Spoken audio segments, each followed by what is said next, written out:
As I laced up my hiking boots, a mix of excitement and anticipation coursed through me. The sun bathed the pinewood forest in a warm golden light, but deep down, I felt a shiver of trepidation. "Are you ready for this, Jake?" Emily's voice, bright and full of enthusiasm, cut through my thoughts. She was already adjusting her camera, eager to document our adventure on the blog we've been working on for our archaeology class. "Absolutely," I replied, forcing a smile. "I can't wait to explore the legends of this place. Did you bring the legend book?" "Of course. I have it right here." She patted her backpack, her eyes sparkling with mischief. "I've been reading about the haunted cabins and the strange disappearances. We might even find some clues." "Haunted cabins? You're really diving into the spooky side of archaeology, huh?" I chuckled, but a small part of me wondered if we were getting ourselves into something beyond mere folklore. As we set off on the trail, the trees loomed overhead, their shadows casting intricate patterns on the ground. The air was thick with the scent of pine and damp earth. Each step echoed our excitement, but also a growing tension as we shared eerie urban legends. "Did you hear about the couple who vanished while hiking here?" Emily asked, her voice low as if afraid to disturb the spirits of the forest. "They say they heard whispers in the wind before they disappeared." "Yeah, I read something about that. They say the forest has a way of calling to people," I replied, trying to match her tone. "It's like it wants to keep them." "And then there's that story about the old cabin deep in the woods." Emily's eyes widened. "You mean the one where they say an entity feeds off fear? What if we find it?" I shrugged, attempting to dismiss the flutter of unease in my stomach. "Let's just document what we can and try not to get lost. I'm not looking to become part of the legend." We continued along the winding path, our laughter mingling with the rustling leaves. Yet, with each step, a sense of foreboding settled over me.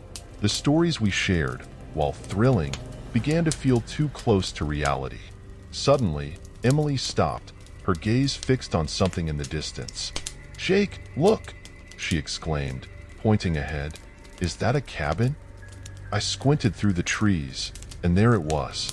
An old, dilapidated cabin, half hidden by creeping vines and wild underbrush.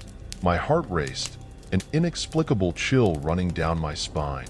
"Yeah, it is. Should we check it out?" "Absolutely. This could be the find of the day." Emily's enthusiasm was infectious, but I couldn't shake the lingering dread that wrapped around me like a thick fog. As we approached the cabin, the atmosphere shifted. The air grew heavy, and an unsettling silence enveloped us. The cabin's wooden facade was worn and splintered, its windows dark and hollow. "It looks like no one's been here for years," Emily whispered, her excitement waning as a shadow seemed to flit across the doorway. "Maybe we should just take a picture from here?" I suggested, my voice barely above a whisper. "Nonsense. Let's go inside. We can document everything," she insisted, stepping forward. I hesitated, a primal instinct urging me to turn back, but curiosity tugged at me, compelling me to follow. The door creaked ominously as we pushed it open, revealing a dimly lit interior filled with dust and decay. "Wow, this place is something else," Emily said, her voice echoing in the empty space. I nodded, but I felt a strange sensation, as if the walls were watching us. "Let's stick together," I said, although I wasn't sure if I was trying to reassure her or myself. "Of course," she replied, but I could see a flicker of doubt in her eyes. As we stepped inside, the weight of the forest seemed to press down upon us, and I couldn't shake the feeling that we had crossed a threshold into something we were not prepared for. "Jake, do you feel that?" Emily asked suddenly, her expression turning serious. "Feel what?" I replied, shifting my gaze around the room. "It's like something is here with us," she said, her voice trembling slightly. My heart raced, and I felt that familiar chill creep up my spine again. Maybe it's just the stories getting to us. I tried to dismiss the thought, but deep down, I knew that something about this cabin was off. The air felt charged, as if the very essence of fear lingered within its walls, waiting for its next meal. At the moment I stepped inside the cabin, a chill ran down my spine, and the heavy air wrapped around me like a shroud. The flickering shadows cast by the weak light filtering through the dusty windows danced along the walls, creating an unsettling atmosphere that sent shivers through my body. I wrinkled my nose at the nauseating smell of mold that filled the room, a pungent reminder of neglect and abandonment. "Wow, this place is even creepier than I imagined," Emily said, her voice barely above a whisper as she stepped tentatively beside me. Her eyes, wide with a mix of excitement and apprehension, darted around the dimly lit space. "I can't believe we found it. Think of the stories we can tell." "Yeah, stories," I echoed, trying to mask my unease. The floor creaked beneath our feet, and I couldn't shake the feeling that we weren't alone. I moved deeper into the cabin, my flashlight illuminating the corners filled with cobwebs and dust. "Let's see what we can find," I suggested, attempting to sound more confident than I felt. As I moved toward a rickety wooden table, something caught my eye. A dusty, leather-bound diary lay half-hidden beneath a pile of debris. I carefully pulled it out, the cover crumbling under my fingers. "Jake, look at this!" Emily exclaimed, rushing over. She leaned in closer, peering at the pages as I opened the diary. The handwriting was shaky, as though the author had been writing in a hurry, or perhaps out of fear. "The Fear Devourer," I read aloud, my voice trembling slightly. "What the hell is that?" I flipped through the pages, skimming through accounts of mysterious disappearances and unsettling descriptions of an entity that thrived on terror. Each entry felt heavier than the last, a weight that pressed down on my chest. "Maybe it's just a local legend," Emily said, trying to inject a note of optimism. "You know, something to scare kids away from the woods." But I could see the flicker of unease in her eyes. "Or maybe it's real," I replied, feeling my heart race. "Listen to this. Those who venture too close to its lair are consumed by their own fears, never to be seen again." Emily shivered, a small gasp escaping her lips. "That sounds terrifying. Do you think it's still out there?" "I don't know," I admitted, my voice barely a whisper. "But something doesn't feel right." The air felt thick, heavy with an unspoken threat. I glanced around, half expecting to see something lurking in the shadows. "We should probably leave soon," I suggested, a sense of urgency creeping into my words. "Not yet," Emily insisted, her curiosity ignited. "What if we find more clues? We could uncover the truth behind these disappearances." I hesitated, torn between my instincts and her enthusiasm. I have a bad feeling about this place. Come on, Jake. Just a little longer? Please." She smiled, her eyes sparkling with determination, and I found myself softening against my better judgment. Okay, I relented, though apprehension gnawed at me. "But let's stick together. No wandering off." "Deal," she agreed, her voice a mix of excitement and resolve.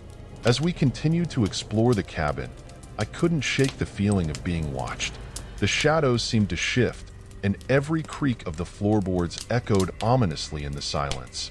My heart raced, each thump loud in my ears as I tried to focus on the diary. "What if we're not alone?" I muttered, glancing over my shoulder. Emily laughed lightly, but the sound felt hollow. "You're being paranoid, Jake. It's just an old cabin."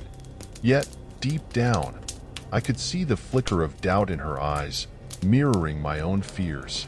Then, a sudden gust of wind rattled the cabin, slamming the door shut with a deafening bang. We both froze, the thrill of adventure swiftly replaced by a chilling dread. The room seemed to close in around us, shadows lengthening, and a darkness that felt almost sentient creeping along the walls. "Did you feel that?" I whispered, my voice thick with tension. "Yeah," Emily replied slowly, her face paling. "Maybe we should really think about leaving now." I nodded, my heart pounding. The diary slipped from my grasp and landed on the floor, pages fluttering as if caught in a sudden storm.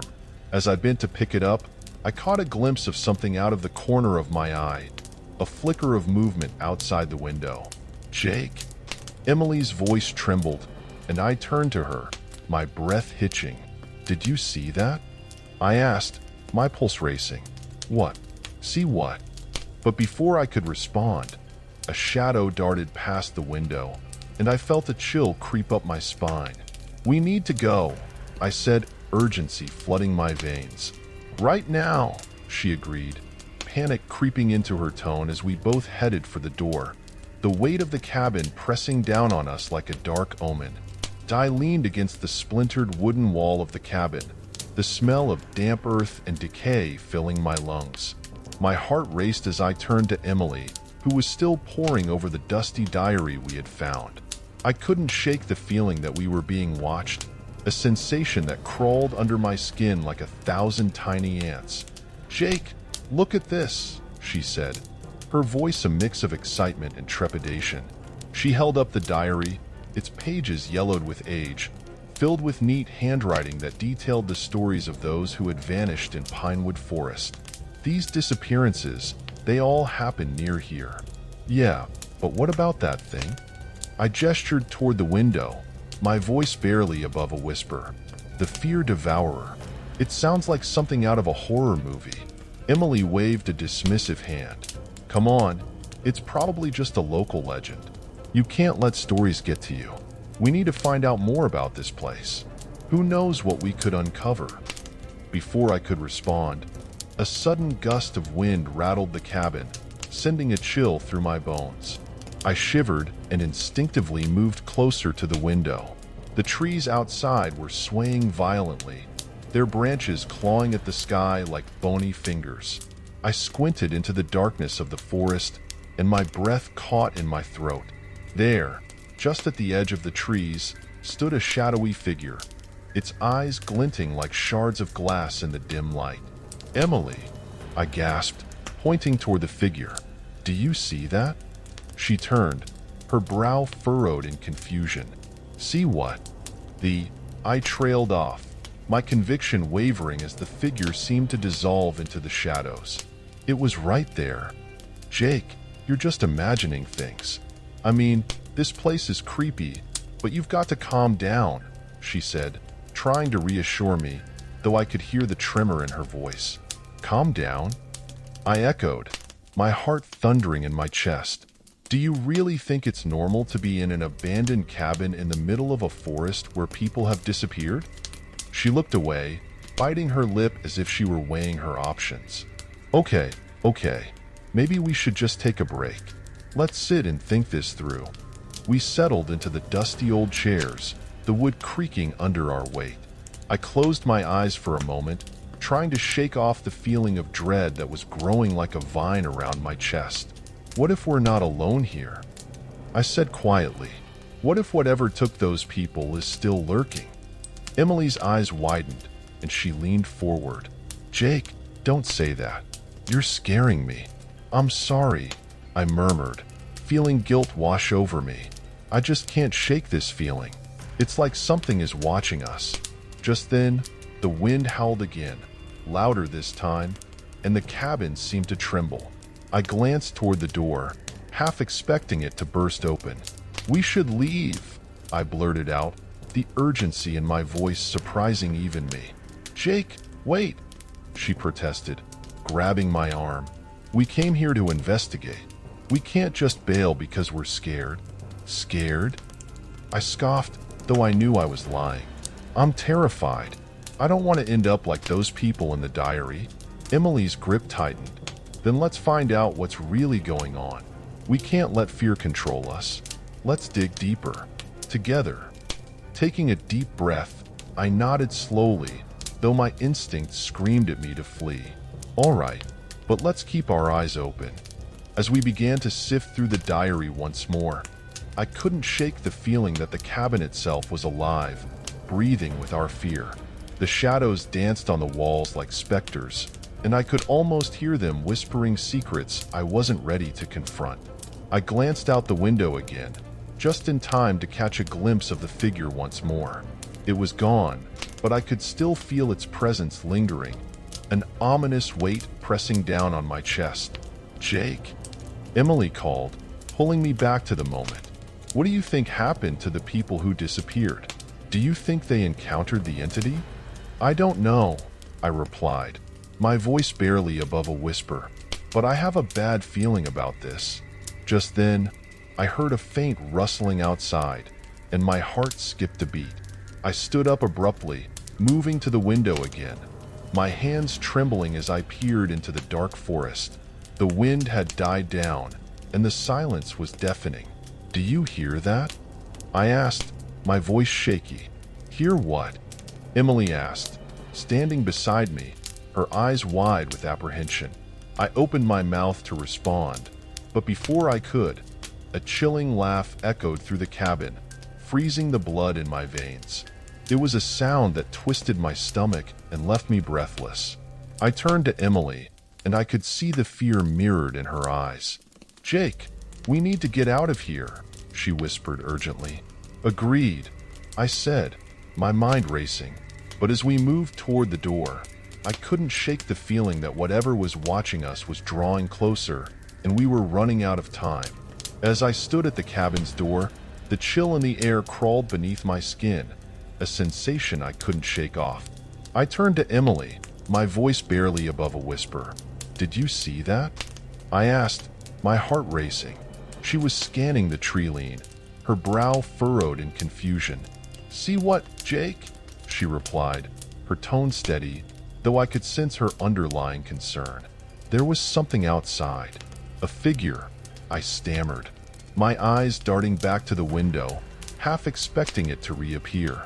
But the forest remained still, its eerie tranquility suffocating. "I swear it was watching us." "Jake, you're just spooked. We've been reading about creepy stuff all day. It's probably just your imagination," she reassured me, brushing a loose strand of hair behind her ear, a gesture I found oddly comforting. But I shook my head, the dread pooling in my gut. "No, Em. I felt it. It was right there."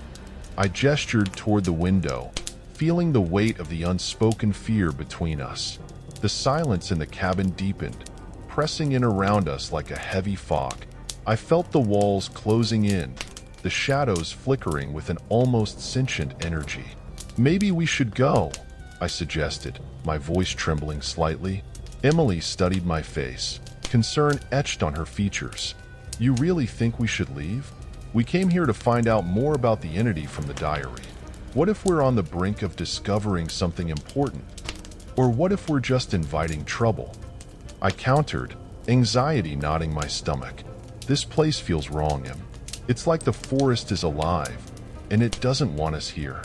She sighed, crossing her arms defensively. "We can't let fear dictate our decisions, Jake. We're archaeology students. We need to face this head-on. Besides, we still have the diary. There might be something else in there that could help us understand what we're dealing with. But what if that something is worse than we can handle?" I shot back, my voice rising. "What if we're not supposed to know?" Before Emily could respond, a sudden gust of wind howled through the cabin, rattling the windows and sending a shiver down my spine. The air felt charged, almost electric. I took a step back, my instinct screaming at me to run. "I think we should just," I began. But the door creaked open on its own, as if inviting us into the suffocating embrace of the forest outside. The sunlight, once warm and welcoming, now seemed dim and foreboding, casting long, distorted shadows on the ground. "Jake, wait," Emily urged, grabbing my arm. "Let's just step outside and take a look. If we don't like what we see, we can come right back in." With a reluctant nod, I stepped through the door, the oppressive air washing over me like a wave. It felt thick and heavy, each breath a struggle against an unseen weight. "I don't like this," I muttered, glancing around. The trees stood tall and foreboding, their gnarled branches swaying as if whispering secrets to one another. Emily took a deep breath, trying to steady herself. "It's just the woods, Jake. Remember the legends? They're probably just stories to scare kids." Stories that might be rooted in truth, I countered, looking back at the cabin, which suddenly felt like a sanctuary compared to the wild, untamed forest. I can't shake the feeling that we're being watched. Maybe we should take a few steps away from the cabin, just to see if we can spot anything unusual, she suggested, her eyes scanning the treeline with a mix of curiosity and apprehension. We ventured a little farther from the cabin, but with each step, the forest seemed to close in around us. The air felt thick, almost suffocating, and I could hear the rustling of leaves and the distant call of birds, but they all seemed to fade into an ominous background noise. "Do you hear that?" I asked suddenly, stopping in my tracks. "Hear what?" Emily replied, her expression shifting from curiosity to concern. "It's like, I don't know, a low hum or something," I said, straining to listen. The sound was faint, but it sent chills racing down my spine. "Jake, we should head back," Emily said, her voice rising slightly. "This isn't feeling right." I nodded, eager to escape the oppressive atmosphere. As we turned to head back toward the cabin, I felt a shiver run through me, an instinctual warning that we were not alone. "Emily, let's go now," I urged, my voice a harsh whisper. But before we could take a step, I caught a glimpse of movement out of the corner of my eye, something shifting between the trees. My heart raced, panic surging through me. "Did you see that?" I gasped, my breath hitching. "See what?" she asked, her eyes wide with confusion. "There. Over there." I pointed toward the shadows, but as I did, the figure vanished, swallowed by the dark woods. The silence that followed felt suffocating, amplifying my dread. "Jake, you're freaking me out," Emily admitted, her voice trembling. "Let's just get back inside." "Yeah, let's do that," I replied, my voice barely above a whisper as we rushed back to the cabin, the weight of the forest settling heavily on our shoulders. As we stepped away from the cabin, the oppressive silence clung to us like a thick fog, wrapping around my heart and squeezing. Each step into the pinewood forest felt heavier than the last, my mind racing with the visions of the shadowy figure. I glanced at Emily, who seemed unfazed, her eyes scanning the trees, taking notes for our blog. "You okay, Jake?" she asked, her voice light, almost cheerful, as if she hadn't just entered a world of dread. "Yeah, it's nothing," I replied, forcing a smile to mask the tremor in my voice. But it wasn't nothing. The feeling of being watched was back, creeping along my spine, prickling the back of my neck. The trees loomed over us like ancient sentinels, their gnarled branches reaching out as if to grab us. As we walked, I noticed strange markings on the bark of a nearby tree, scratches, deep and deliberate. "Hey, Em, check this out," I called, gesturing toward the carving. "What do you think it means?" Emily stepped closer, her brow furrowing. "It looks like some kind of symbol. Maybe it's a warning?" Her voice dropped to a whisper, and I felt the weight of her words settle between us. "Or a marker for something," I added, my heart racing, "like we're being tracked." She shot me a skeptical look, but I could see the flicker of concern in her eyes. "You're just being paranoid. We're in the middle of the woods, remember?" I opened my mouth to argue, but the sudden rumble of thunder interrupted me.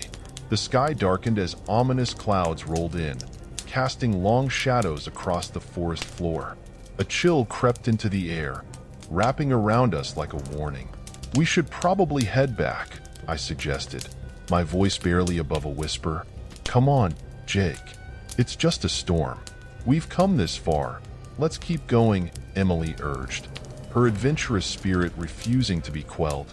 I hesitated, glancing back toward the cabin, which now seemed like a distant memory. "I don't know, Em. It feels wrong. We should have listened to that diary." "Jake, don't. We can't let some old book scare us off," she said, frustration lacing her words. But beneath her bravado, I could sense her tension. With a reluctant nod, I fell into step beside her, the sound of our footsteps muffled by the thick carpet of pine needles. As we pushed deeper into the woods, the air grew thick with an unsettling energy, and the trees began to close in around us, their branches twisting and turning as if alive. The feeling of being watched intensified, and I couldn't shake the notion that we were not alone. "Do you hear that?" I asked, stopping in my tracks. Emily paused, tilting her head. "Hear what?" I strained my ears, heart pounding. There it was, a low, rhythmic sound, like heavy breathing, echoing through the trees. "It's coming from behind us," I said, panic rising in my chest. "Jake, it's probably just the wind," she reassured, but her eyes darted nervously around us. I shook my head, my instinct screaming at me to run. "No, it sounds like footsteps. We need to go now." Before she could respond, I turned and started to jog down the narrow path, branches snapping beneath my feet. "Wait, Jake," Emily called, but I couldn't stop. Every fiber of my being urged me to escape whatever was lurking in the shadows, the weight of dread pulling me faster. The forest blurred around us, the trees morphing into dark silhouettes. I glanced back, and for a fleeting moment, I thought I saw it again. A shadow moving just beyond the reach of the trees. "Emily, hurry!" I shouted, my voice breaking with fear. She caught up to me, breathless. "What's happening?" "I don't know, but I feel like something is chasing us," I admitted, my heart racing. "Just keep moving. We'll find our way back," she said, determination lacing her voice, even as the storm overhead rumbled ominously. Together, we stumbled through the underbrush, the unsettling feeling of being hunted pulsating through me.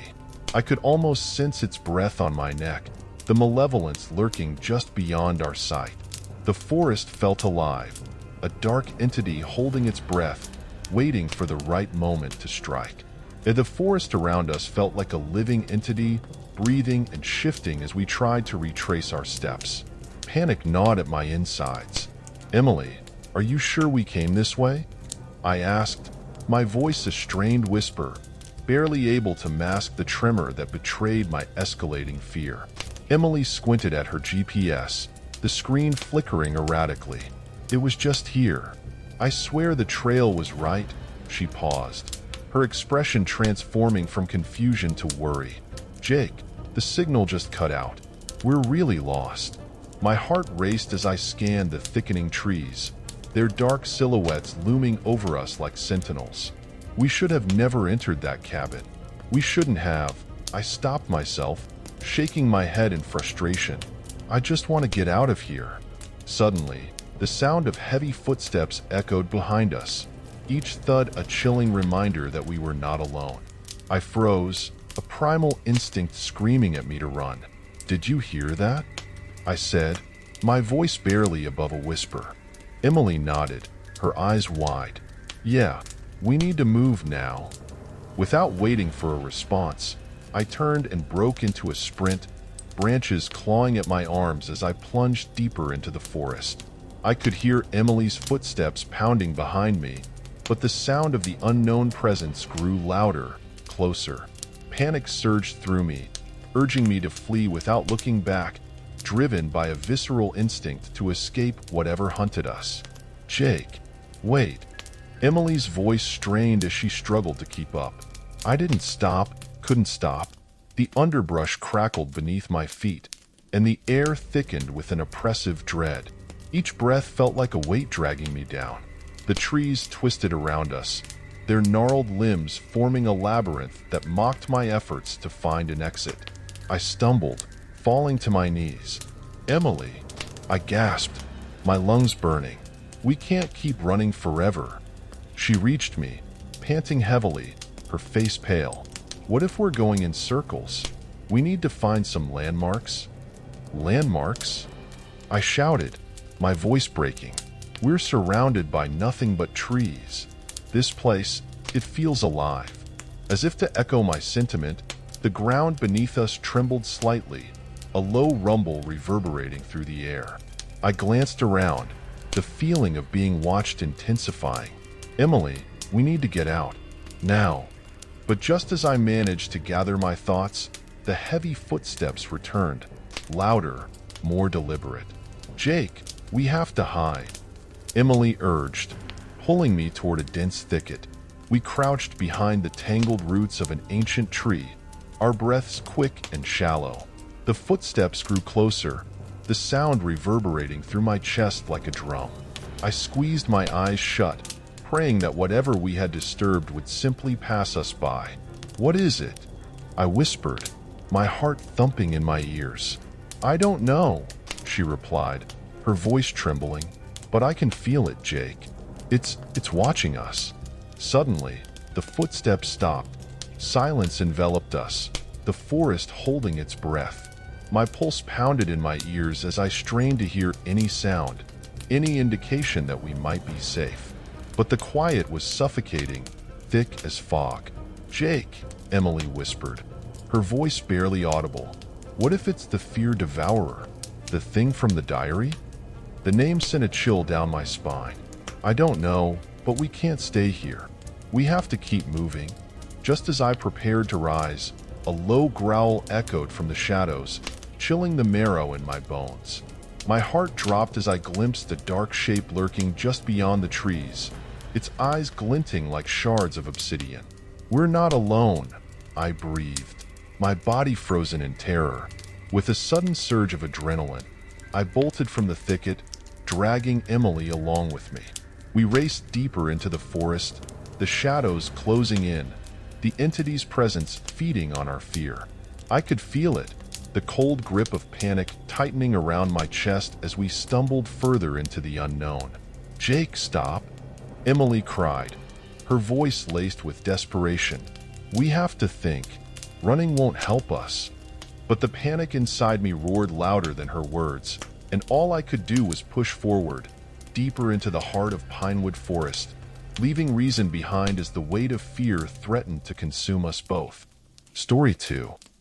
As the sun was setting behind the towering pines of Maple Forest, casting long shadows that danced across the ground like fleeting spirits, my brother Cole and I stepped out of the car, the crisp scent of pine and damp earth filling our lungs.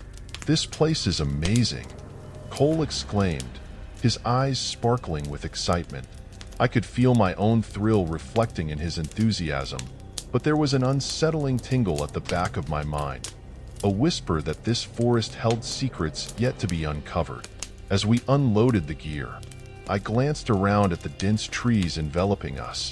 The air was still, almost too still, as if the forest itself was holding its breath. "You sure this is the right spot?" I asked, trying to shake off the growing unease. The last remnants of daylight painted the sky in hues of orange and purple, but the shadows seemed to deepen with each passing minute. "Yeah, according to the map, this is it. Just us and nature," Cole replied, a hint of mischief in his voice. He was already busy setting up the tent, oblivious to the eerie aura that surrounded us. I couldn't help but feel as though the trees were watching, their branches swaying gently as if whispering secrets to one another.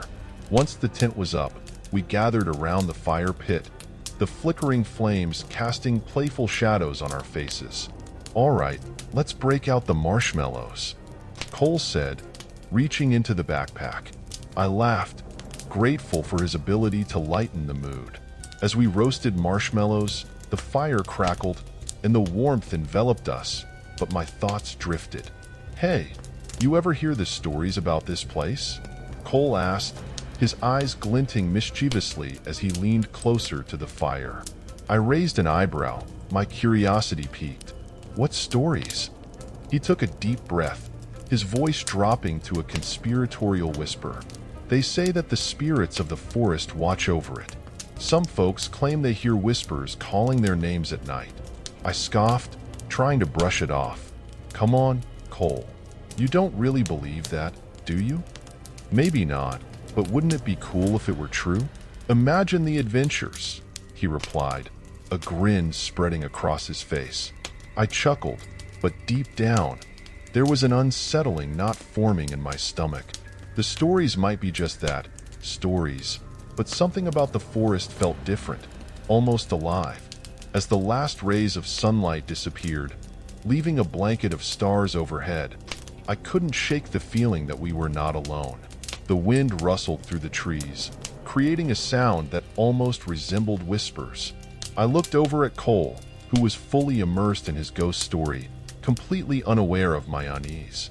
And they say if you listen closely enough, you might hear the spirits recount their tragic tales, he continued, his voice low and dramatic.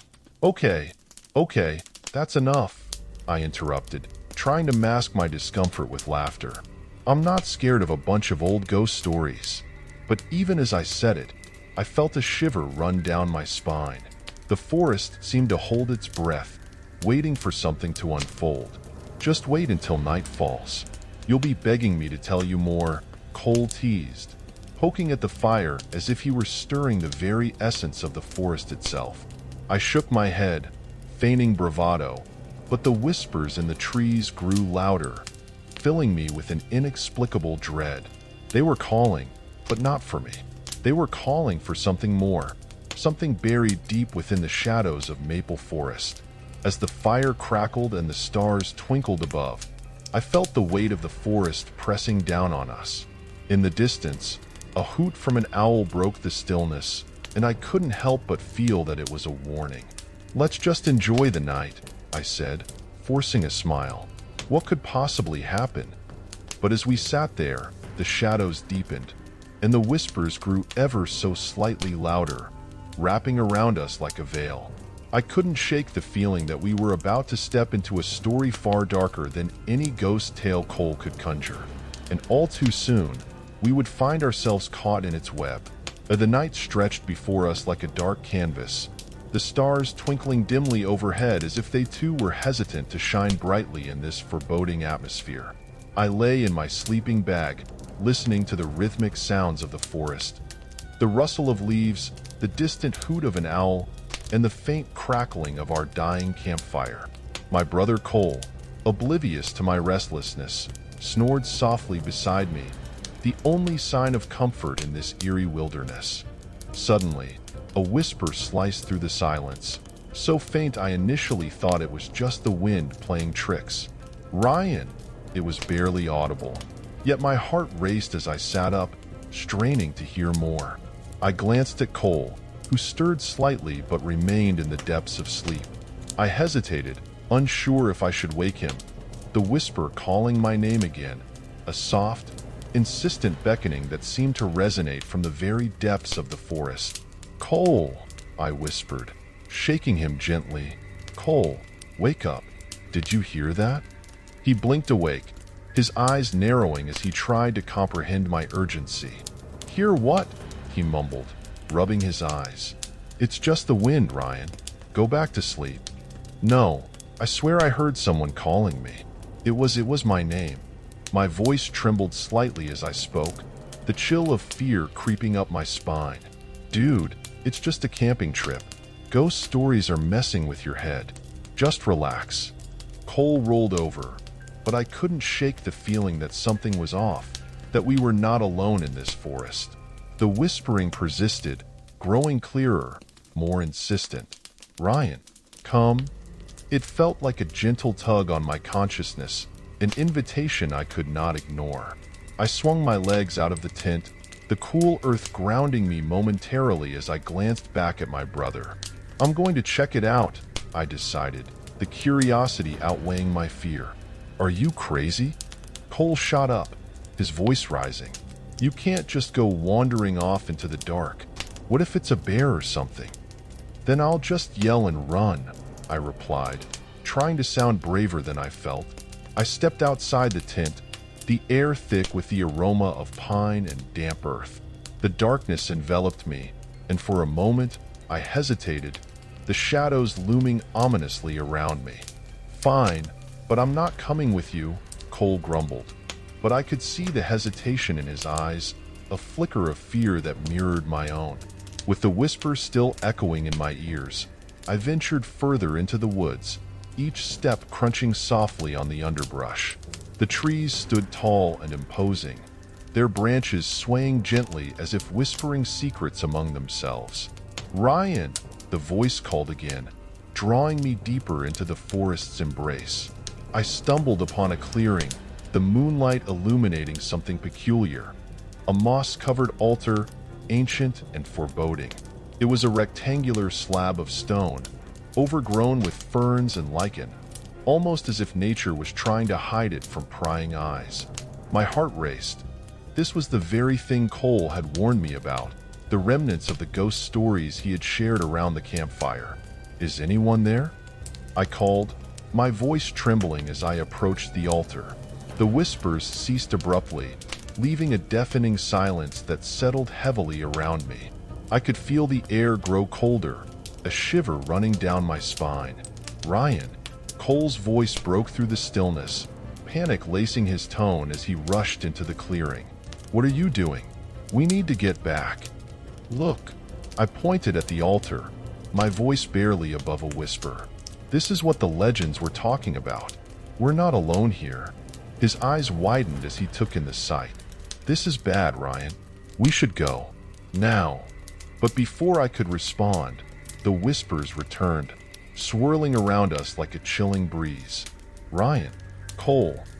It was as if the forest itself was alive. The very trees and shadows conspired to draw us deeper into its mysteries. I could feel the weight of history pressing down on us, the presence of something ancient and powerful.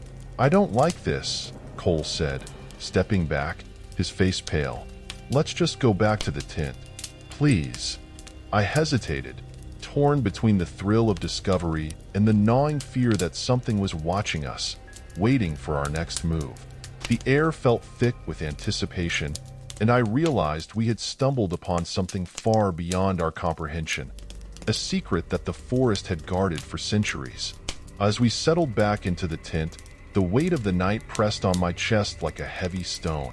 The shadows outside danced erratically, illuminated only by the faint glow of our campfire. Cole rummaged through his backpack, his fingers skimming over the rough fabric until he pulled out an old, tattered book. I could see the title, Legends of Maple Forest, embossed in faded gold letters. "Dude, check this out," he said, his voice a mix of excitement and apprehension. I leaned closer, the dim light casting eerie shapes on the walls of our small shelter. "What's it say?" Cole flipped through the pages, the crisp sound of paper breaking the stillness around us. "It talks about the spirits that guard the forest. Apparently, they're tied to ancient secrets, secrets that people have died trying to uncover." He paused, meeting my gaze with wide eyes. "It says that if you hear whispers, it means they're trying to communicate something important." "Great," I muttered, my heart racing as I recalled the whispers we had heard earlier. "That's just what we need right now." "Wait, listen to this," Cole continued, ignoring my sarcasm. "It mentions a tragic tale about a family that disappeared in these woods.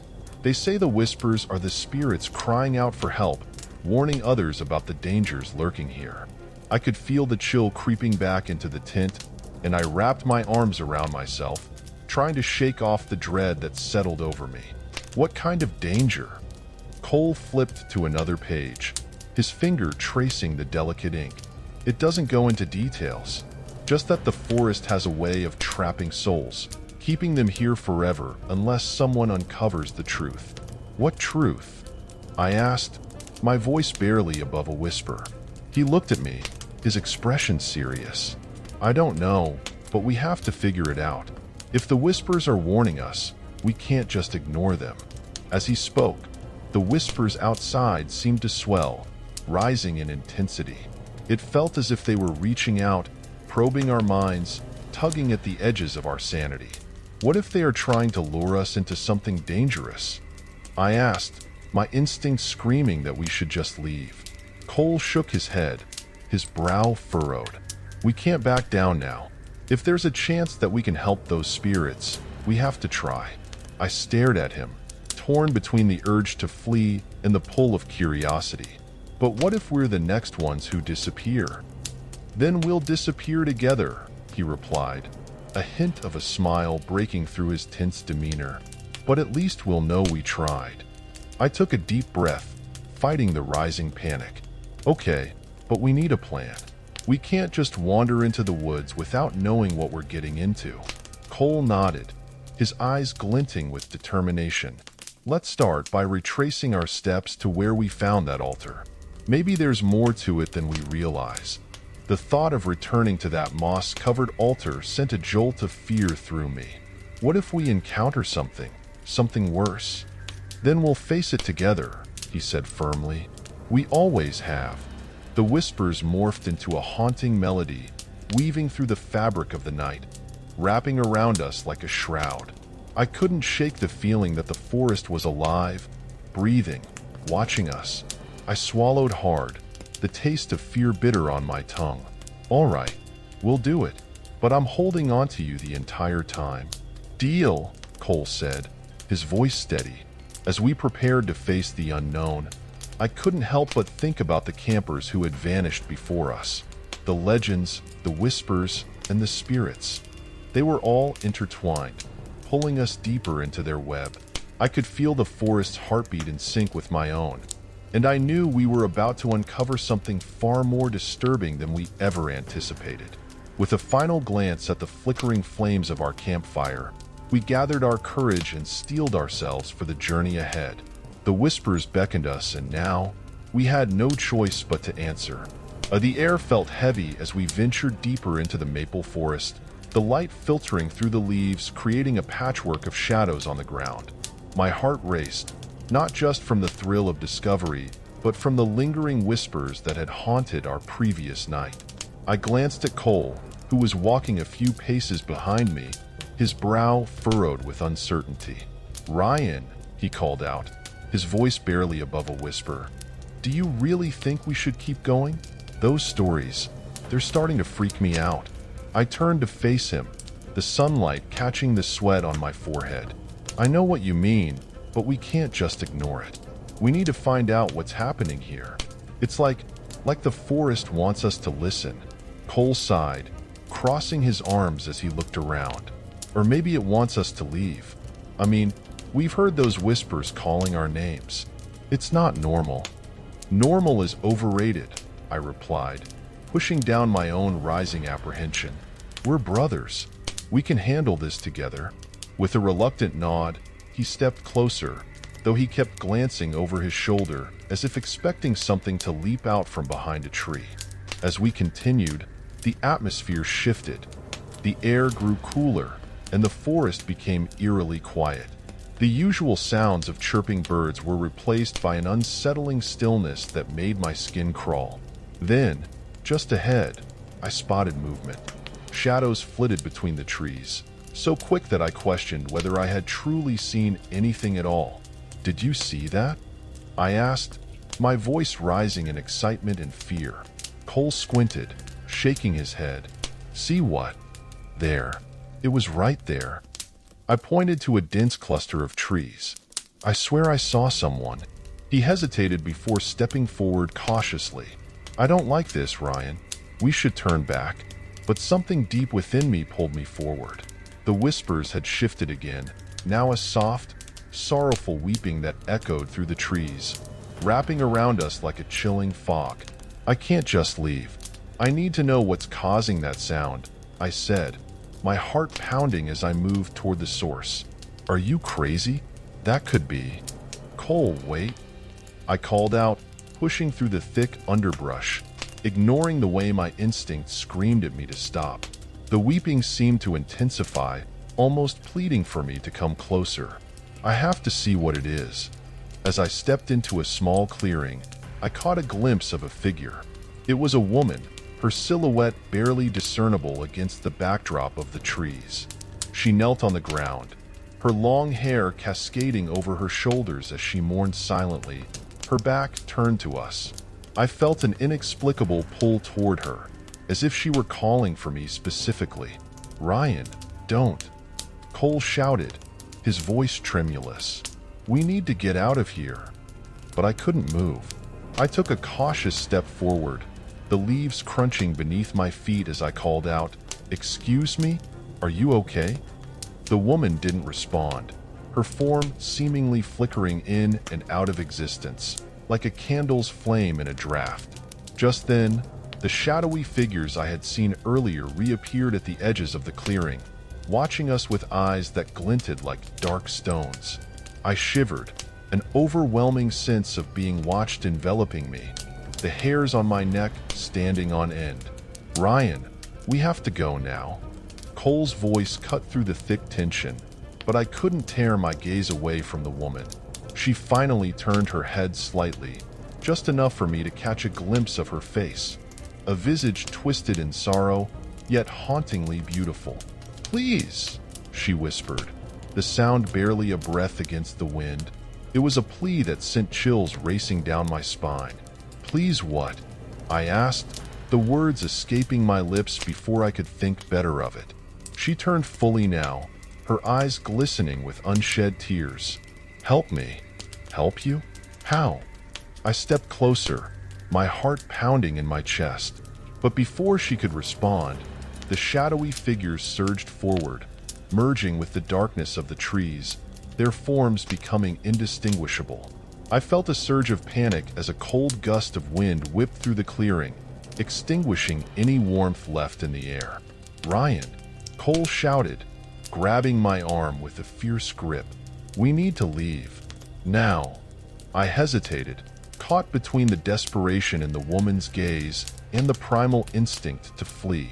But the shadows loomed closer, their whispers rising again, a cacophony of sorrow and loss that enveloped me. I pulled away from Cole, compelled to understand, to uncover the truth behind those whispers. "Wait, I need to know what she wants."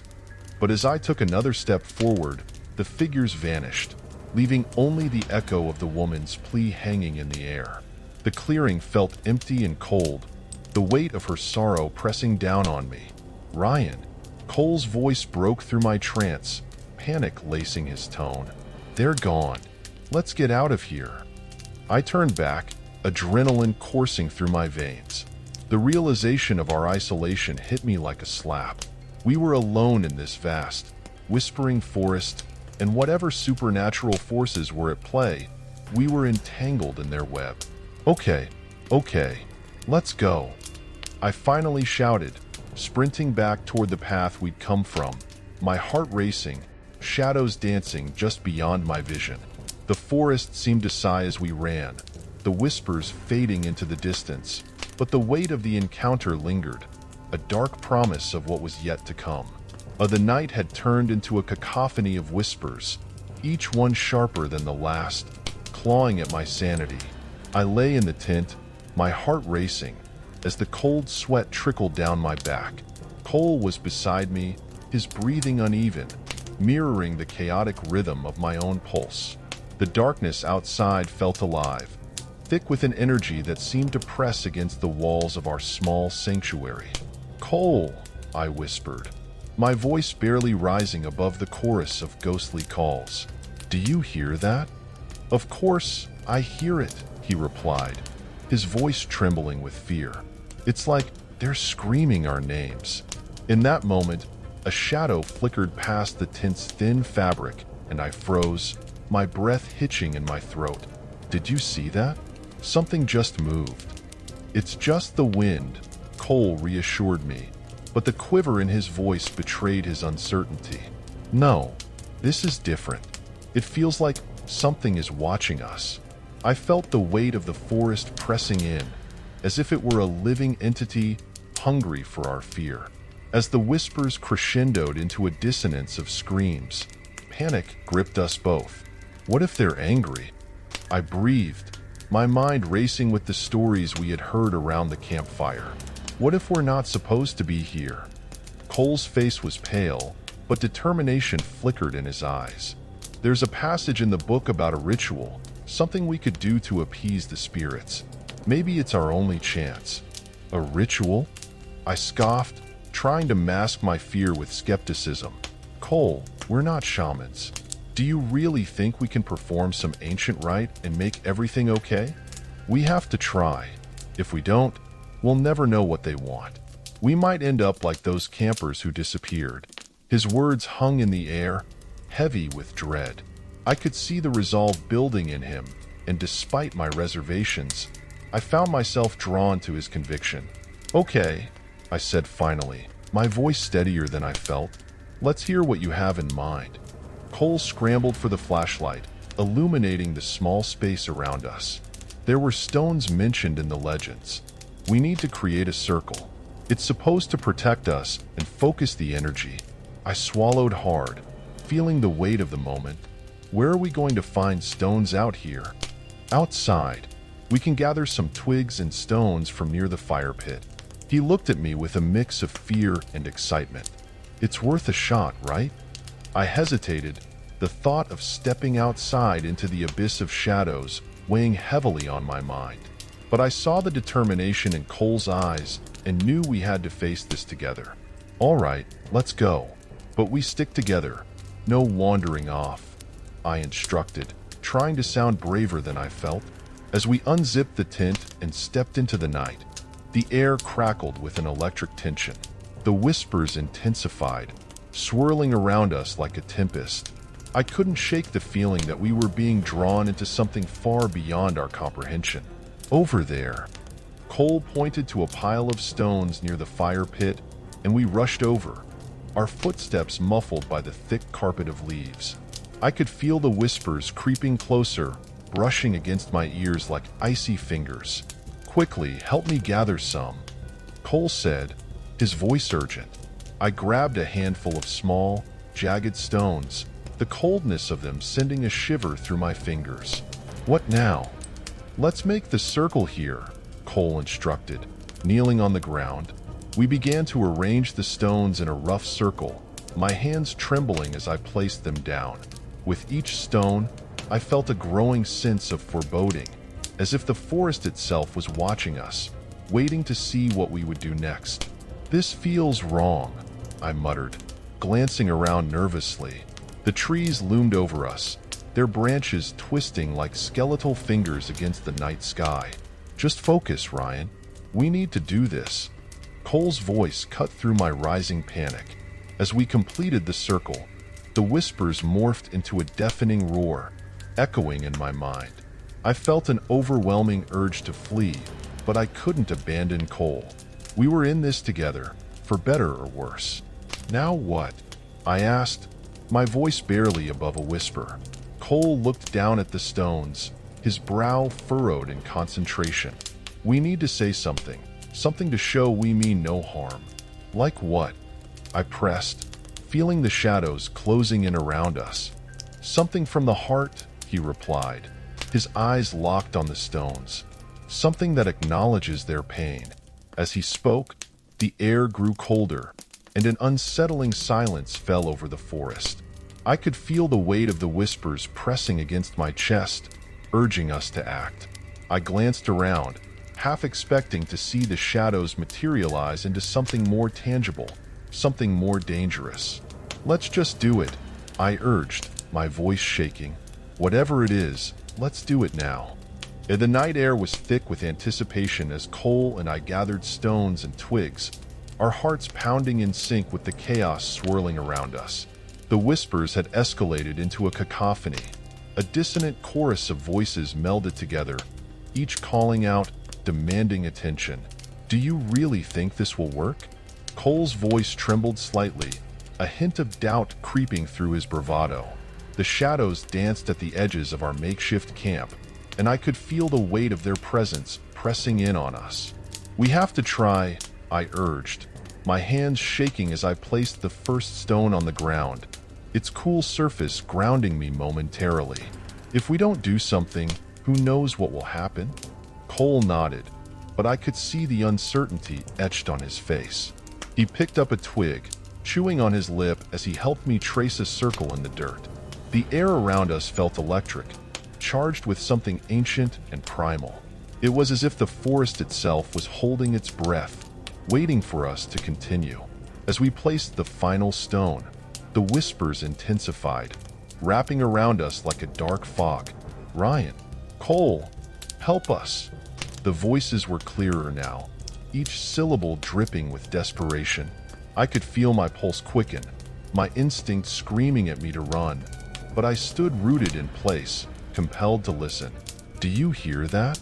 I said, my voice barely above a whisper. They need our help. Cole's eyes widened, fear flickering in their depths. What if they're trying to trick us? What if? No, I interrupted, shaking my head. This is bigger than us. We have to confront it. I didn't fully understand why I felt that way, but a deep-seated instinct pushed me forward, urging me to uncover the truth behind the whispers. As we clasped our hands together, the wind picked up, swirling around us, and the whispers became a whirlwind of sound. Ryan, Cole, remember. The words echoed inside my head, reverberating through my very being. It struck me then, a fleeting thought that sent chills down my spine. Could the voice calling to us be my own? Cole, wait, I think. My voice trailed off as the realization hit me like a bolt of lightning. The whispers, they're not just random. They're connected to us, to our family. Cole looked at me, confusion etched across his features. What do you mean? I think our family has a history with this forest. Something we've never talked about. My mind raced, piecing together fragments of stories I'd heard as a child. Tales shrouded in mystery and fear, buried deep in the recesses of my memory. Like what? Cole asked, his brow furrowing as he tried to grasp my sudden epiphany. Like our ancestors, they may have been part of whatever happened here. Maybe that's why the spirits are calling us. The air thickened, and the whispers grew louder, as if they too were urging me to continue. We're part of the legacy of this place, Cole. That's why we're here. The ground beneath us trembled slightly, and I felt an overwhelming surge of energy coursing through me. Listen, I shouted, raising my voice above the chaos. If we're connected to the spirits, we need to show them we understand. We need to help them find peace. Cole hesitated, but then he nodded, determination shining in his eyes. Okay, what do we do? I took a deep breath, feeling the weight of the moment. We need to honor them. We have to perform the ritual as it's meant to be done. We have to acknowledge their pain and ask for forgiveness. Together, we closed our eyes, focusing on the whispers, allowing them to wash over us. The memories began to surface, fragments of sorrow and loss, intertwining with the voices that surrounded us. We are here, I called out, my voice steadying. We hear you, and we honor what you've lost. We ask for your forgiveness. The winds howled, swirling around us, and for a moment, I felt an overwhelming sense of connection, as if the very fabric of the forest was woven into my soul. The whispers rose to a crescendo, and then, slowly, they began to fade, leaving behind a profound silence that felt both heavy and liberating. Did it work? Cole's voice broke the stillness, and I opened my eyes, feeling a mix of hope and trepidation. I think it did, I replied, glancing around the clearing. The air felt lighter, the shadows less oppressive. But we need to stay vigilant. This isn't the end. As we stood together, in the heart of the maple forest, the bond between us felt unbreakable. We had faced our fears and uncovered a part of our family's legacy that would forever change how we viewed the whispers in the dark. Story 3. At the moment we drove through the entrance of Pine Hollow Forest, a shiver ran down my spine, though I couldn't quite place why. The tall pines loomed over us like silent sentinels, their needles whispering secrets in the wind. Jake, ever the optimist, was already bouncing in his seat, eyes gleaming with excitement. This is going to be epic, you guys. Just wait until you see the hidden lake. He practically jumped out of the car before it had even come to a full stop. I forced a smile, trying to match his enthusiasm, but unease clung to me like a thick fog. Yeah, epic, I replied, glancing around the forest as if it were somehow watching us back. Mark, who had been unusually quiet during the ride, shifted in his seat, casting a wary glance at the canopy overhead. I don't know, Jake. It feels different here. I could see that look in Mark's eyes, the one that said he was already on edge. Different? In a good way, right? Jake laughed, slinging his backpack over one shoulder as he hopped out of the car. "Come on, we've got to set up camp before it gets dark." Emily climbed out, brushing her hair back with a smile that didn't quite reach her eyes. "I think it's beautiful," she said, blinking at the sunlight filtering through the trees. Yet, I could sense her concern. Jake had been acting distant lately, lost in thoughts that seemed to pull him away from us, and it worried her just as much as it worried me. As we set up the tent, Jake's voice rang out like a bell, full of life. "All right, who's ready for some ghost stories around the fire tonight?" He grinned, clearly hoping to lighten the mood. I tried to join in, but as night fell and the fire crackled, an unsettling feeling settled in my gut. The shadows danced around us, elongating and twisting in ways that felt wrong. The warmth of the fire couldn't quite banish the chill creeping up my spine. "Maybe we should just stick to regular stories?" I suggested, forcing a chuckle.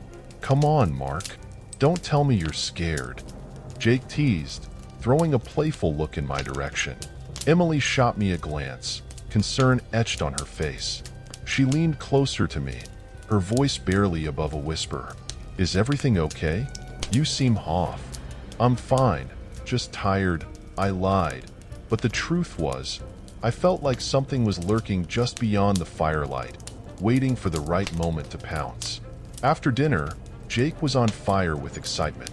"Tomorrow, we hike to that hidden lake I read about. It's supposed to be breathtaking." He looked at us both, his eyes sparkling. "You guys in?" "Sure," I replied, trying to muster some enthusiasm. But the trees surrounding our campsite seemed to loom closer, their branches clawing at the sky like skeletal fingers. Emily nodded, her smile wavering slightly. "Sounds like an adventure." As we settled around the flickering flames, Jake began recounting tales of his previous camping trips, laughter spilling into the night air. But beneath the jokes and stories, I noticed the shadows deepening, a heaviness that made it hard to shake the feeling that we weren't alone. "Do you guys ever get this weird feeling when you're out in the woods?" I asked, my voice breaking the laughter. "Like someone's watching you?" Jake waved me off. "You're just letting your imagination run wild, Mark. It's just the forest, beautiful and serene." "Serene, huh?" I mused, glancing at the dark tree line. "It feels more ominous to me." Emily leaned back, her gaze fixed on the stars peering through the branches. "I think it's just the excitement. We'll have a great time tomorrow, and then you'll see how lovely it is." "Right?" I said, but deep down, I couldn't shake the feeling that there was something more to Pine Hollow Forest than met the eye. As the fire crackled and the stories continued, I fought to push the unease aside, but it clung to me, whispering that this was only the beginning of something I couldn't yet comprehend. I awoke suddenly, my heart pounding in my chest as I squinted into the darkness of the tent. The faint sounds of the forest outside had shifted from serene to unsettling, and a creeping dread coiled in my stomach. The absence of Jake hit me harder than I expected. I turned to his sleeping bag, but it lay empty. "Jake," I called softly, my voice barely above a whisper, but the stillness of the night swallowed my words. Panic surged through me as I unzipped the tent and stepped outside. The night air was cold and thick, wrapping around me like a shroud. The campfire had diminished to glowing embers, casting eerie shadows that danced among the trees. "Jake," I yelled, louder this time, my voice echoing into the void. "Mark, what's going on?" Emily's drowsy voice came from the tent, her silhouette emerging against the dim light. "Jake's gone," I said, my voice trembling. "He's not here." "What do you mean he's not here?" "He was just here," she stammered, disbelief etching her features. "I don't know. I just woke up, and he's not in his sleeping bag." I felt the panic rising, a cold sweat forming on my brow. "We have to find him." Emily nodded, her eyes wide with worry. "Okay, let's check the area around the camp first." We moved cautiously, the rustling leaves underfoot sounding like whispers in the night. I scanned the tree line, half expecting Jake to jump out and laugh at us. I couldn't shake the feeling that something was terribly wrong. As dawn began to break, we decided to venture deeper into the woods, hoping to find Jake. The chill of the morning air did little to ease the heaviness in my chest. "Look," Emily pointed ahead, her voice sharp with urgency. In the damp earth, a set of footprints appeared, leading into a clearing. My heart raced as we followed them, but they abruptly stopped, as if Jake had vanished into thin air. "This doesn't make any sense," I said, kneeling down to examine the ground. "They just stopped." Emily squatted next to me, her brow furrowed. "Maybe he turned back? Or maybe he was taken," I said, my voice dropping to a whisper as an unsettling thought clawed at my mind. The forest felt alive, watching us with unseen eyes. "Mark, don't say that," Emily replied, her voice trembling. "We'll find him. We just need to keep looking." We pressed on, the trees towering above us like silent sentinels, their branches stretching out like skeletal fingers. An unsettling whisper seemed to weave through the trees, a sound that sent chills racing down my spine. I stopped abruptly. "Did you hear that?" Emily's eyes darted around, her expression a mix of fear and confusion. "Hear what?" "That whisper. It felt like it was coming from everywhere." I could feel the hairs on the back of my neck standing on end. "Mark, you're just scared," she said, trying to sound reassuring, but I could see the worry in her eyes. "We need to focus." We continued searching, but the deeper we went, the more the atmosphere shifted. The forest felt oppressive, the shadows stretching longer and darker with each step. I felt a weight in my chest, a sense of being watched, as if the trees themselves were closing in around us. "Maybe we should go back," Emily suggested hesitantly, glancing over her shoulder. "I don't like this." "No," I said, desperation pushing my voice harder than I intended. "We can't give up on Jake. He wouldn't give up on us." As we trudged through the underbrush, the whispers grew louder, more distinct, as if the forest itself was trying to communicate with us.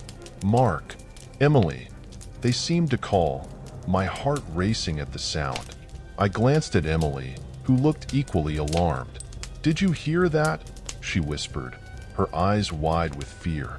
"It's just the wind," I replied, but even I didn't believe my own words.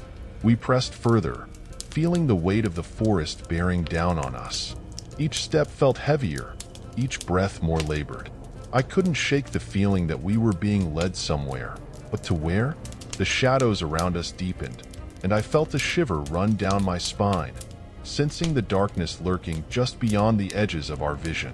"Mark," Emily said softly, her voice trembling, What if something happened to him?" "Stop," I snapped, the words coming out harsher than I intended. "We can't think like that. We have to stay strong." But inside, I felt the creeping tendrils of doubt and fear wrapping around my heart, squeezing tighter with every moment we spent in the forest. And the air was thick with anxiety as Emily and I pressed deeper into the forest, our hearts pounding in sync with the echo of our footsteps. The morning light filtered through the dense canopy, casting eerie shadows that danced on the ground. We were searching for Jake, but with every step, the forest seemed to tighten its grip on us, as if it were trying to swallow us whole. "Mark, do you think we should split up?" Emily asked, her voice barely above a whisper, tinged with fear. I shook my head vigorously. "No way. We can't leave each other alone out here. It's too dangerous." Her lips pressed into a thin line, and I could see the worry etched on her face. I felt the same dread enveloping me, and I knew it wasn't just about Jake anymore. Something sinister lurked in these woods, something that fed off fear. As we continued our search, a glimmer of something caught my eye at the base of an ancient oak tree. I knelt down, brushing away the layer of leaves that had gathered over time.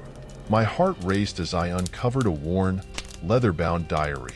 "Emily, look at this," I called out, my voice slightly more enthusiastic than I intended. She hurried over, her brow furrowed in curiosity. What is it? I opened the diary, the pages crumbling slightly under my fingers.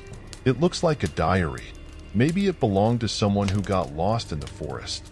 We exchanged a glance, and I could see the same nervous excitement reflected in her eyes. Emily leaned in closer, and I began to read aloud, the words spilling out as if they were meant to be heard. Day 1. I've arrived at Pine Hollow Forest with my friends. The air is thick with something. I can't quite place it. We've heard stories about this place, but I thought they were just tales to scare kids. As I continued, the entries grew darker, detailing encounters with an unnamed entity that lured people into the woods, promising them their deepest desires before vanishing them forever. Day 3. I'm losing hope.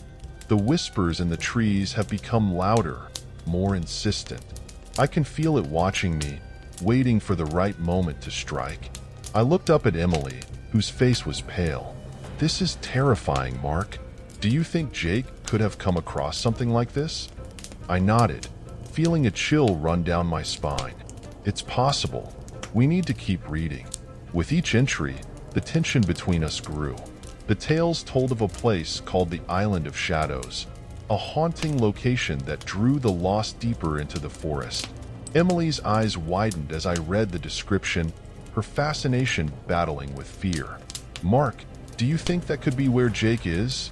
She asked, her voice trembling. I don't know, but we have to find out.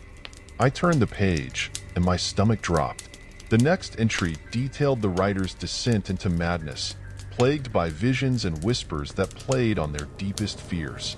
Day 5. I can't escape it. The entity feeds on fear, and I can feel it growing stronger within me. It shows me things, my failures, my regrets. I can't take it anymore. Mark, I can't do this, Emily said suddenly, standing up. This isn't just a diary. It feels like a warning. I stood too, my heart racing. We have to keep going, Emily. We can't let fear control us.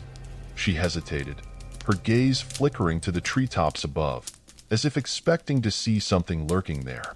But what if it's too late? What if we're already caught in its grasp? I felt a wave of déjà vu wash over me, a sinking feeling that I couldn't shake. We have to stay focused. We need to find Jake. As we stood there, the diary clutched tightly in my hands.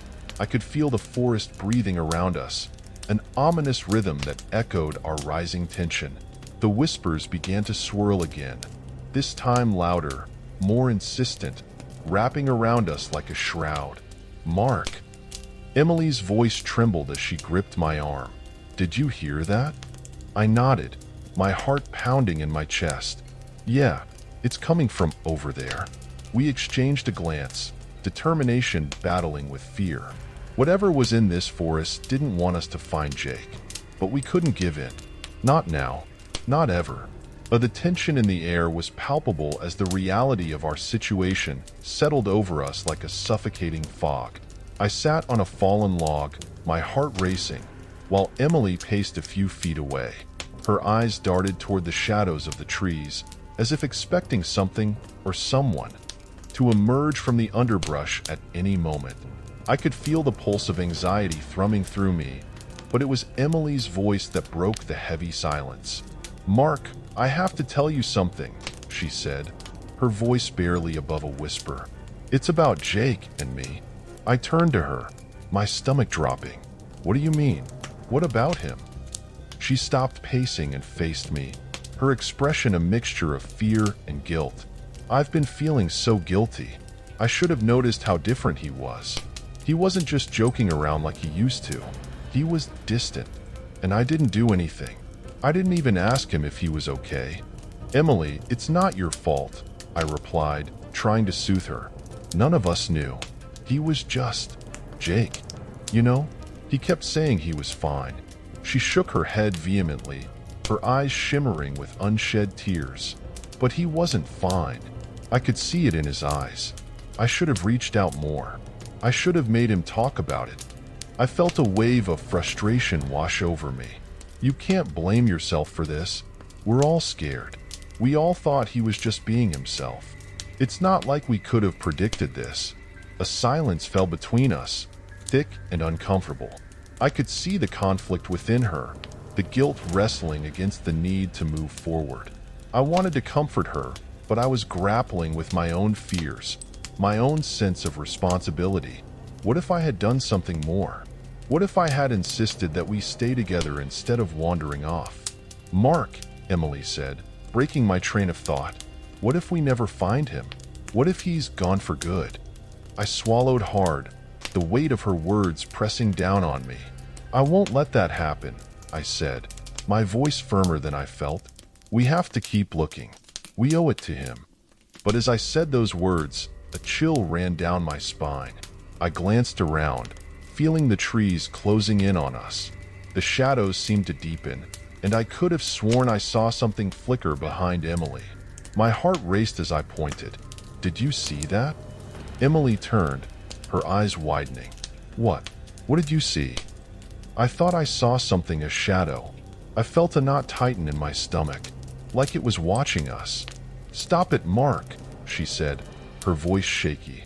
You're just freaking yourself out. We're alone out here. Are we? I shot back, the unease gnawing at me. This whole place feels wrong. What if we're not as alone as we think? Don't say that, she exclaimed, frustration bubbling over. We need to focus on finding Jake, not getting lost in our fears. I took a deep breath, trying to rein in my rising panic. You're right. It's just, I can't shake this feeling. It's like, before I could finish, a gust of wind swept through the trees, making them sway ominously. I felt a shiver run down my spine, and for a fleeting moment, I thought I heard a low, mocking laugh echoing through the forest. My heart raced as the shadows around us seemed to dance, taunting our fears. Mark, we need to stay together. We can't let this place get into our heads, Emily said, her voice trembling. Let's just keep moving. I nodded, but as I stood to follow her, I couldn't shake the feeling that we were being watched, like unseen eyes were tracking our every move. The forest, once a backdrop of adventure, now felt like a labyrinth of dread, each twist and turn leading us deeper into the unknown. As we pressed onward, I couldn't help but glance back at the path we had taken. Was it my imagination? Or did the trees seem to shift, closing in around us? The weight of our fears hung heavy in the air, and I couldn't shake the thought that Jake's disappearance was only the beginning of something far darker. As the first rays of sunlight pierced through the dense canopy of Pine Hollow Forest, I felt an unsettling mixture of hope and dread. Emily and I stood in the clearing where we had discovered Jake's footprints the day before, the earth still damp with morning dew. The towering trees loomed around us, their branches like skeletal fingers reaching for the sky, creating an oppressive atmosphere that weighed heavily on my chest. Do you think we'll find something here? Emily's voice trembled slightly, breaking the silence that enveloped us. Her eyes darted nervously around the clearing, as if expecting something to leap out from behind the trees. I don't know, I replied, trying to keep my own fear in check. But we have to try. We can't just give up on him. We moved closer to the ancient tree at the center of the clearing, its gnarled bark etched with strange symbols that seemed to pulse with an energy of their own. I ran my fingers over the markings, feeling a chill race down my spine. What do you think these mean? I wondered aloud, my voice barely above a whisper. Emily knelt beside me, tracing the symbols with her fingertips. They look almost like a language. Do you think they're connected to the stories in that diary? She glanced back at me, her expression a mix of curiosity and fear. Maybe, I said, my mind racing with the implications. But whatever it is, it feels wrong, like it's tied to everything that's happened here. Suddenly, a cold breeze swept through the clearing, rustling the leaves and sending a shiver down my spine. I looked up just in time to see a flicker of movement in the corner of my eye. My heart stopped as I turned, and there he was, Jake. His translucent form hovered just beyond the tree line, looking disheveled and desperate. Jake, I shouted, my voice cracking with a mix of relief and disbelief. Is that really you? He stepped forward, his expression pleading. "Help me. I'm trapped."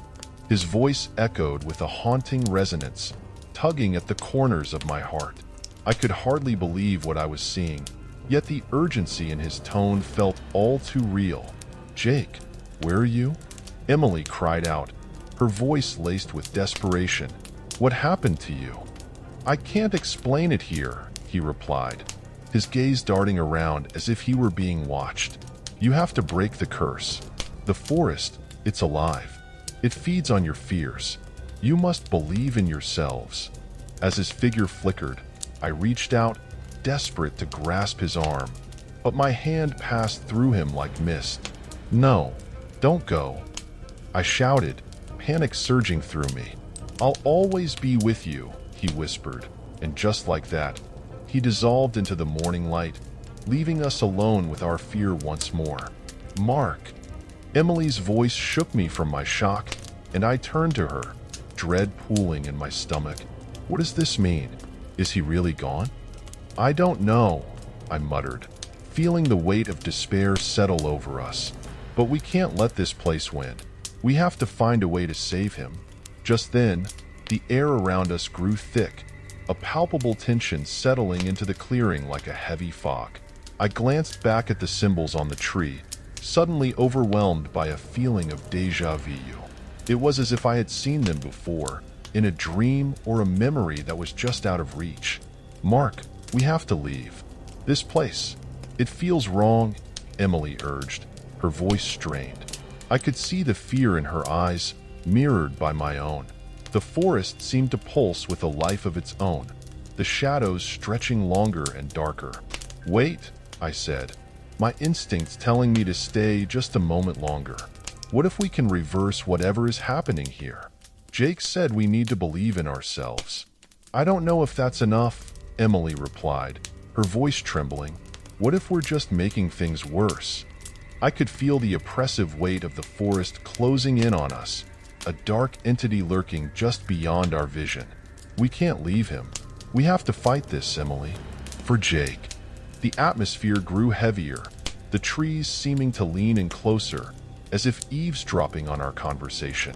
I took a deep breath, steeling myself against the fear that threatened to swallow me whole. "We have to find a way to break the curse. Together." As we stood in the clearing, the shadows began to swirl, and I couldn't shake the feeling that something was watching us, waiting for the moment to strike. But I also felt a spark of determination ignite within me, fueled by the hope that Jake was still out there, needing us. We couldn't give in to fear. Not now, not ever. The haunting voice echoed through the trees like a whisper carried by the wind, luring us deeper into the embrace of the Pine Hollow forest. Each step felt heavier, as if the forest itself was trying to pull me back, but Emily and I pressed on, drawn by a mix of dread and desperation. The moon hung low in the sky, casting an ethereal light that danced upon our path, illuminating the way to a hidden lake that shimmered like glass. "Mark, do you hear that?" Emily's voice trembled, cutting through the thick silence surrounding us. I nodded, my throat dry. The voice seemed to weave a melody of sorrow and longing, beckoning us closer to the water's edge. My heart raced as we approached the lake, its surface reflecting the moonlight like a mirror, beautiful yet ominous. "I don't like this, Em. Something feels wrong," I confessed, a shiver running down my spine. I could feel the weight of the forest pressing in on us, the shadows stretching and curling around the trees like dark tendrils. "I know, but we have to at least check it out. Jake might be here," she urged, her determination pushing us forward. As we neared the water, a chill swept through the air, and I caught sight of something on a small island in the center of the lake, a scattering of familiar belongings. "Is that Jake's stuff?" I whispered, my heart sinking. There they were, his backpack, a worn-out baseball cap, and the flashlight he always carried. I felt sick. What the hell happened to him? Before we could process this revelation, the air around us shifted. A thick fog rolled in from the lake, swirling and coiling until it formed into a shape, an entity dark and formless. rising from the water with a menacing hiss. My breath quickened, and I instinctively reached for Emily, pulling her closer. "Mark, what is that?" Her voice quivered, eyes wide with terror. "I don't know, but we need to get out of here," I shouted, but my feet felt rooted to the ground, as if the very earth was holding me in place. The entity loomed over us, feeding off our fear, its presence suffocating, drowning me in a wave of despair. "Stay with me, Mark," it whispered, a voice that echoed my own doubts and insecurities. "You can let go. You don't have to fight anymore." I felt a tug in my mind, a temptation to surrender, to give in to the darkness that surrounded me. But then, through the haze, I heard it, Jake's voice, faint but clear. "Mark, don't listen to it. Fight it. Jake." I gasped, my heart leaping at the sound. The entity flickered, its form wavering as if it were losing its grip on me. "Jake, is that really you? Remember our friendship, Mark?" he urged, his voice growing stronger. "This thing feeds on your fear. It's all in your head. You and Emily have to face it together. I'm still here with you." The realization struck me like a bolt of lightning. This entity was not just a monster. It was a manifestation of everything we feared. Our guilt, our insecurities, the anxiety that had built up between us. We were the ones giving it power. "Ing!" I shouted, my voice breaking through the fog of despair. "We have to confront it together. We can do this." "Together," she echoed, a spark of determination igniting in her eyes. We stood side by side, our hands clasped tightly. The shadows around us began to flicker and fade as we faced the entity head-on. "Leave us," I shouted, my voice resonating with newfound strength. "You have no power here." The entity shrieked, a cacophony of our fears swirling around us, but we stood firm, our bond unbreakable. As the darkness receded, I felt a warmth enveloping us, a sense of hope that pushed back against the oppressive atmosphere of the forest. "Jake, we won't let you down," I whispered, a tear escaping my eye. "We'll find you." The lake shimmered brightly, and for a moment, I could almost see Jake standing there, a reassuring smile on his face. The entity dissolved into the mist, and the forest around us began to lighten, the weight of fear lifting. As we turned away from the lake, I felt a sense of clarity wash over me. We had faced the darkness together, and in doing so, I knew we would find a way to bring Jake back and emerge from Pine Hollow Forest stronger than before.